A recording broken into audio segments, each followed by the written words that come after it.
بسم اللہ الرحمن الرحیم، السلام علیکم۔ سندھ ٹاک کے ساتھ میں ہوں نصرت حارث، اور اس وقت ہمارے ساتھ ہمارے معزز مہمان وزیر بلدیات سندھ سید ناصر حسین شاہ صاحب موجود ہیں۔ آپ کو خوش آمدید کہتے ہیں۔ کیسے ہیں آپ؟ الحمدللہ ٹھیک ٹھاک ہیں۔ آپ کے حوالے سے بڑے ہی ریلیونٹ سوالات، اور جو آج کل کا ایک پولیٹیکل موسم چل رہا ہے اس سے ریلیٹڈ میں بات کرنا چاہوں گی۔ پچھلے دنوں بڑا برا منایا آپ کے دیگر جو سیاسی جماعتیں، انہوں نے کوئی بلدیات کے قانون میں آپ نے ترمیم کی۔ وہ کون سی ترمیم ہے؟ اس میں کون سا ایسا نقطہ ہے جو بون آف کنٹینشن بن گیا اور جو اتنا دکھ دینے لگا کہ لوگ سڑکوں پر نکل آئے؟ بسم اللہ الرحمن الرحیم، اللہم صلی علی محمد و آل محمد۔ سب کو السلام علیکم۔ وعلیکم السلام۔ دیکھیں، جو ترامیم کی گئیں 2013 کے ایس ایل جیوں میں، وہ تو بہتری کے لیے کی گئیں۔ اس میں جو زیادہ ترامیم تھیں کہ ان اداروں کو مزید امپاور کیا جائے، ٹھیک ہے، اور جو ویژن ہے ہمارے چیئرمین بلاول بھٹو زرداری صاحب کا، جو انہوں نے احکامات دیے تھے چیف منسٹر سندھ مراد علی شاہ صاحب کو، اور پھر جو ٹیم بنائی گئی تھی جس میں سعید غنی صاحب تھے، مرزا وہاب صاحب تھے، کچھ اور ہمارے دوست تھے، ہم نے تو اپنے تئیں بہت کوشش کی کہ اس کو بہتر کیا جائے۔ لیکن اس میں ایک چیز ضرور ہے، وہ تھی کچھ اس میں عجلت کہہ لیں۔ اچھا، اس کی وجہ یہ تھی کہ جو ہمارا سب سے بڑا اعتراض رہا ہے پاکستان پیپلز پارٹی کا، کہ جو سینسز ہوئے کہ اس میں ہمارے ساتھ زیادتی کی گئی، جی، خاص طور پر صوبے اور پھر اسپیشلی کراچی کے ساتھ، ٹھیک ہے، کہ ہیڈ کاؤنٹ جو ہوا وہ کم دکھایا گیا، کم دکھایا، بالکل۔ تو اس پہ ہم نے مکمل طور پر اعتراض کیا، اور چیف منسٹر سندھ نے سی سی آئی کی جو میٹنگ تھی، فرسٹ ٹائم چیف منسٹر کسی بھی صوبے کے چیف منسٹر نے وہاں پہ اختلافی نوٹ لکھا کہ ہمیں اس پر اعتراضات ہیں۔ اس کے بعد آئینی طور پر جو طریقہ کار ہے کہ سی ایم صاحب نے اپنا یہ اعتراض جو مشترکہ پارلیمنٹ کا اجلاس ہونا تھا اس کے ادھر بھیجا، اور وہ اپریل میں، اور پھر اپریل کے میں ان کو جو لینا چاہیے، جس پہ بحث ہونی چاہیے، پھر جو فیصلہ ہے اس کی بجائے انہوں نے وہ نومبر میں اس کو لیٹ نائٹ ایجنڈا میں شامل کیا، اور وہ جو ایک تاریخی دن ہے جس میں پتہ نہیں 50-60 بل جو ہیں پاس کر دیے گئے بغیر پڑھے اور ذکر کیے ہوئے، یہ اس میں آ گیا۔ اس کی وجہ سے جب وہ نوٹیفائی ہو گئی ساری چیزیں اور ہماری چیز کو نہ مانا گیا، تو الیکشن کمیشن نے ہمیں لیٹر لکھا، ٹھیک ہے، کہ 30 نومبر تک آپ ہمیں اپنا یہ ساری چیزیں بھیجیں تاکہ ہم نے ڈی لمیٹیشن شروع کرنی ہے۔ تو وہ ہمارے پاس کل 9 دن تھے۔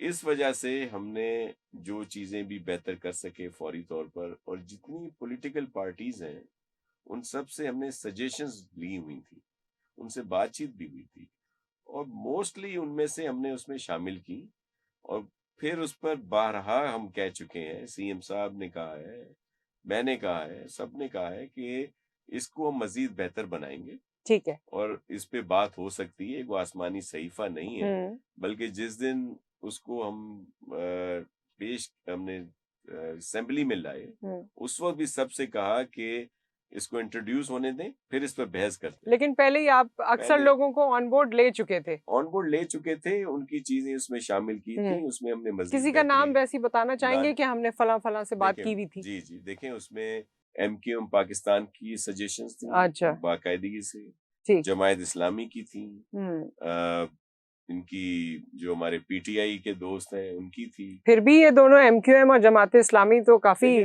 خفا ہوئے۔ اس میں ایشو یہ ہے کہ بہت سارے جو ہمارے محترم دوست ہیں وہ صرف پولیٹیکلی پوائنٹ اسکورنگ کر رہے ہیں، ٹھیک ہے، ادروائز اگر اتنا ہی درد دل رکھتے تو جو پنجاب میں اس نااہل وفاقی حکومت پی ٹی آئی اور وہاں کی صوبائی حکومت نے 2 سال رہتے تھے الیکٹڈ لوگوں کے، ان کو گھر بھیج دیا، اس وقت تو کسی نے بات نہیں کی، ایک جملہ تک نہیں کہا، دھرنا کسی نے نہیں دیا، مارچ کسی نے نہیں کیا، بیان تک نہیں دیا۔ خیر، مارچ پہ میرے ذہن میں 2 چیزیں آئی ہیں، ایک تو مارچ کا مہینہ، اور 2022 مارچ آپ نے کہا بلدیاتی انتخابات ہوں گے، اس کی کیا تیاری ہے, اس کے حوالے سے کون سی ایسی انفارمیشن ہے جو آپ ہمارے ویورز سے شیئر کرنا چاہیں گے؟ اور دوسری جو مارچ ہے وہ میں بعد میں پوچھتی ہوں. دیکھیں الیکشنز کے لیے تو ہم نے پوری تیاری کی ہوئی ہے, اور اب الیکشن کمیشن کے اوپر ہے کہ وہ ڈی لیمیٹیشنز کریں گے اور پھر ہمیں کہیں گے. ہم نے تو نہیں کہا ہے کہ ہم تیار ہیں. ٹھیک ہے, اگر وہ آج ہمیں گو ہیڈ دیتے ہیں تو جو پروسیس کے دن ہوتے ہیں 15 دن یا 20 دن جو پہلے, وہ ہم تیار ہیں. اور ہم تو چاہتے ہیں کہ یہ اتنا شور کیوں ہے, یہ جو چیزیں بجائے اس کے کہ الیکشنز میں آئیں, یہ جو اتنی چیزیں وہ کیوں ہیں؟ کیونکہ وہ سمجھ رہے ہیں کہ الیکشنز میں, بلدیاتی الیکشنز میں پاکستان پیپلز پارٹی کے لوگ جیتیں گے. چیئرمین بلاول بھٹو زرداری صاحب کا کوئی جیالہ یہاں کا میئر بنے گا, اسی طرح دیگر صوبوں کے حصے میں میئر ہیں, چیئرمین ہیں. لیکن جس طرح مختلف ٹی وی چینلز پہ بات کرتے ہیں وہ تو یہ کہتے ہیں کہ جی بہت سا جو پاور تھا, بہت سے جو ادارے تھے جو شاید حکومت کے جورسڈکشن میں نہیں ہونے چاہیے تھے, وہ سب بھی انہوں نے اپنی جورسڈکشن میں کر لیے یا اپنے بنا لیے. دیکھیں ایسا نہیں ہے, ہم بہت سارے اداروں کو اس وقت بھی چاہ رہے تھے, اب بھی جو قانون سازی ہم لوگ کر رہے ہیں اس میں وہ یہ پاورز دے رہے ہیں. میں نے پہلے ہی آپ سے مانا کہ کچھ اجلت کی وجہ سے, الیکشن کمیشن کی وجہ سے کچھ جلد بازی سی ہو ہم نے گئی وہ دیے. لیکن کچھ ادارے, مثال کے طور پر ہیلتھ اور ایجوکیشن جو کے ایم سی کا تھا, وہ ہم نے لیا. وہ کیا سوچ کے لیا؟ وہ ہم نے یہ سوچ کے لیا کہ ان اداروں میں جو لوگ کام کرتے ہیں لوکل گورنمنٹ کے, ان کو پراپر تنخواہیں نہیں ملتی, ان کا وہ کرائٹیریا نہیں ہے, وہ اسٹیٹس نہیں ہے جو ویسے ایجوکیشن اور ہیلتھ ڈپارٹمنٹ کے دیگر جو لوگ وہاں پہ کام کر رہے ہیں ان کا وہ ہے, جو ان کا سروس اسٹرکچر ہے وہ نہیں. ہم نے تو ان کی بہتری کے لیے کیا, لیکن اگر اس پہ اعتراض ہوا تو ہم واپس کر رہے ہیں. اچھا, یہ ان کی تو بہتری کے لیے ہوا, لیکن اس میں عوام کی بھی بہتری کوئی کہیں کسی خانے میں آپ لوگوں کے ذہن میں تھی کہ ان کو اٹینشن دینے سے کیا اس کا الٹیمیٹ بینیفٹ عوام کی طرف جائے گا؟ جی بالکل. دیکھیں اگر وہ ادارے ہیلتھ ڈپارٹمنٹ جو ہے پروونشل اس کے تحت آتے ہیں اور ایجوکیشن اس میں آتے ہیں, تو ان کو وہ مزید فیسلیٹیٹ کیا جاتا ہے نا, ان کو مزید ان کے لوگوں کی تنخواہیں پراپر ہوتی ہیں, اس سروس اسٹرکچر میں آتے ہیں, پھر وہ جو ادارے ہیں وہ زیادہ بہتر پرفارم کریں گے. مثال کے طور پر ہمارے یہاں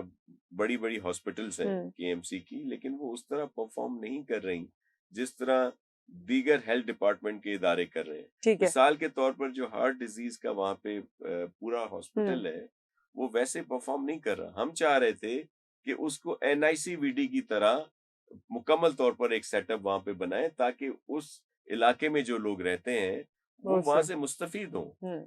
پھر ایجوکیشن کے دیکھ لیں, آپ کے علم میں ہے کہ جب سعید غنی صاحب ایجوکیشن منسٹر تھے تو ان کے حلقوں میں ایک دو جگہیں دکھائی جاتی تھی کہ جہاں پہ گدھے بندے, ٹھیک, وہ اسکول کے ایم سی کے تھے, ڈی ایم سی کے تھے, وہ ایجوکیشن ڈپارٹمنٹ کے نہیں تھے. ہم تو چاہ رہے ہیں کہ ان کو بہتر اس میں لائیں, لیکن اگر سب لوگ نہیں چاہ رہے تو وہ واپس کر دیتے ہیں. اور خیر یہ ڈیوائیڈ بہت زیادہ ہے, کیونکہ جب بھی کوئی عوامی نمائندہ بھی جاتا ہے اور یا عوام کوئی بھی اپنی کمپلین کہیں درج کرانے جاتی ہے تو یہی کہا جاتا ہے جی یہ ڈی ایم سی کی جورسڈکشن میں آتا ہے, یہ کے ایم سی کی جورسڈکشن میں آتا ہے, یہ اس کی میں آتا ہے, یہ اس کی میں.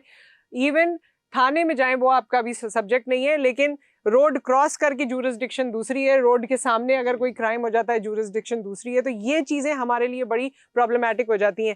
ہر چیز میں آپ آواز اٹھاتے ہیں, آپ لوگ سیشن کا ٹائم بھی ختم ہونے والا ہے, اتنی مہنگائی ہو رہی ہے, لوگ اتنا رو رہے ہیں, نہ صرف رو رہے ہیں جانوں سے جا رہے ہیں, کیا کیا کر رہے ہیں. سندھ حکومت کیا سوچ رہی ہے عوام کے حوالے سے؟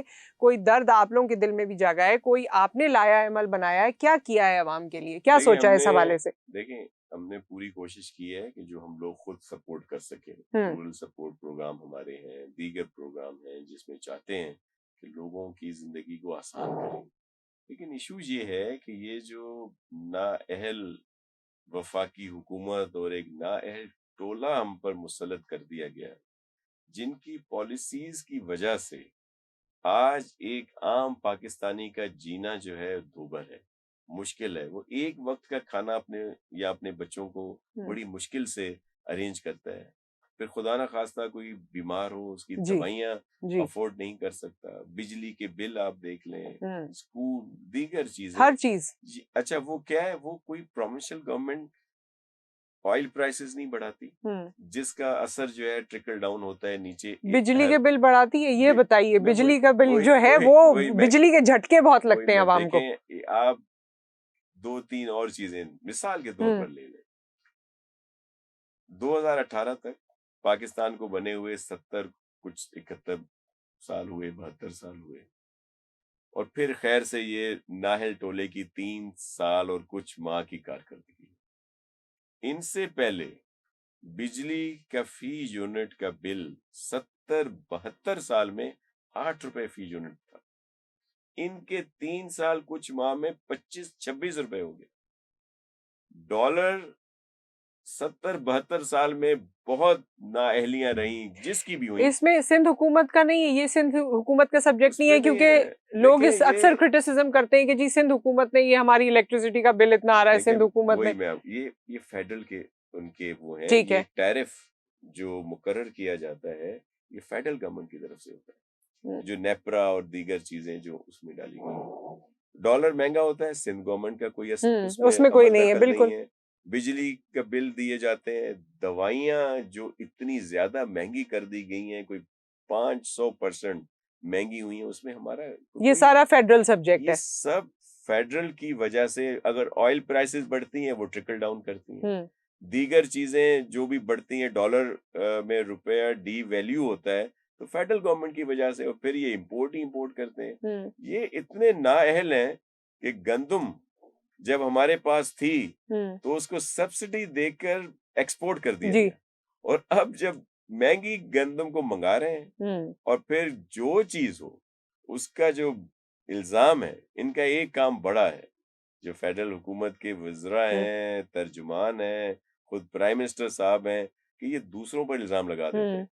اب اگر گندم پورے ملک میں مہنگی ہے، آٹا مہنگا ہے اور نایاب ہے، تو سندھ حکومت پہ الزام لگا دیں گے. چینی سندھ حکومت پہ لگا دیں گے. سندھ حکومت پہ الزام لگ رہا ہے. سندھ حکومت ان الزامات کے بھی جواب میں اور عوام کی تکالیف کو مد نظر رکھتے ہوئے کچھ کرنے جا رہی ہے. دیکھیں، سندھ حکومت تو کر رہی ہے اپنے طور پر، لیکن جو میرے چیئرمین ہیں بلاول بھٹو زرداری صاحب، وہ ایک عام پاکستانی کی مشکلوں کو حل کرنے کے لیے اس نااہل وفاقی حکومت اور اس نااہل ٹولے سے جان چھڑانے کے لیے انہوں نے لانگ مارچ کا اعلان کیا ہے. ٹھیک ہے. اور 27 فیبرری کو ہم لوگ نکل رہے ہیں، اور آپ دیکھیں گے کہ لاکھوں لوگ ہوں گے چیئرمین صاحب کے ساتھ، جو اس نااہل وفاقی حکومت کی غلط پالیسیز، جو اس وقت تاریخی مہنگائی ہے، تاریخی بے روزگاری ہے، اور تاریخی بدعنوانی ہے، جو ابھی نئی